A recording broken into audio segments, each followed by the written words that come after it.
Welcome to Bodine Electric's Motor University.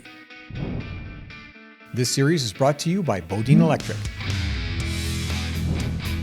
Another very important consideration when designing with gear motors is the way the unit is installed in the equipment. The orientation of the gear motor in the machine is important, primarily for good lubrication.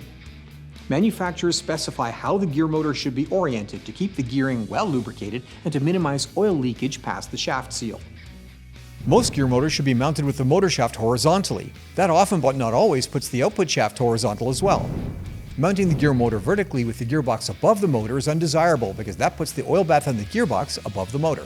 After hours of operation, oil will seep from the gearbox past the shaft seal and into the motor. And that's especially problematic for a brush DC motor because oil contamination will become a barrier for electricity conducted from the brushes to the commutator.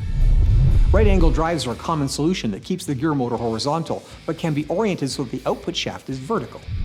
Another solution is an offset parallel shaft drive with a backwards-facing output shaft. Another important consideration is how the gear motor shaft interfaces with the load shaft.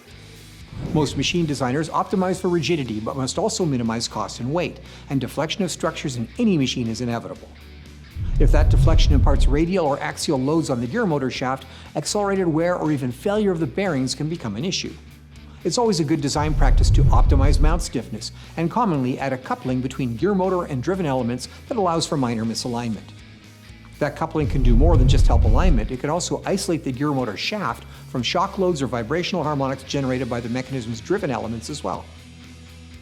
One way to avoid the need for a shaft coupling is to use a gear motor with a hollow output shaft. In that case, the shaft from the driven load slips inside the hollow shaft of the gear motor, and the two shafts effectively become one, with no misalignment between them. First-team gear motor suppliers such as Bodine Electric have decades of experience and can help a designer specify the right gear motor for your application and final design. Talk to them. This series was brought to you by Bodine Electric. For more information, visit bodine-electric.com.